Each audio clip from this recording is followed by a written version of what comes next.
Kaya pala walang EDSI Part 17. Ito pala ang dahilan sa mga viewers na nagtataka kung bakit wala pa ang EDSI Part 17.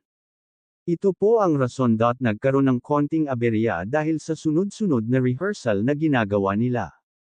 Bago ko ipagpatuloy ang maiksing reaction video na ito, hiling ko lang na patapusin ang panunood nito para malaman ang nilalaman nito, at kung bago ka pa lang sa munting channel na ito, paki-subscribe para lagi kang updated sa video ng mga kalingap.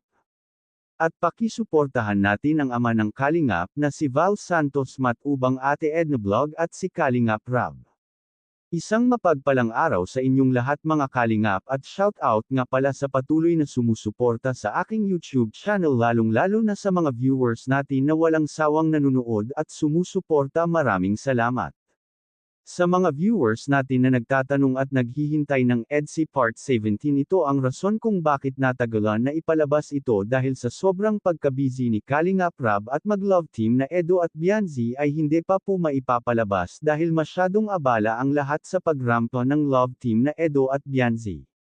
Isa pa, nagkaroon ng problema si Bianzi doon sa mga nangbabash sa kanya. Dahil din sa imbitado si Edo at Bianzi na rumampa ay nawala na rin ito ng oras, lalo na si Kalingap Rab na imbitado rin sa pagrampa kasama ang asawa nito. Kaya todo ang rehearsal nila, kaya sa mga viewers natin na walang sawang nag-aabang ng EDSI Part 17 ay alam nyo na po ang rason kung bakit hindi pa ito napapalabas ni Kalingap Rab, dahil nga busy si Kalingap Rab at busy din si Edo at Bianzi. Napakaswerte ng mga Kalingap Angels na may love team dahil sila ang imbitado ng ALM na rumampa, lalo na si Bianzi na laging naiimbitahan na rumampa. Hanggang dito na lang ang update ko mga kalingap. Maraming salamat at God bless sa inyong lahat.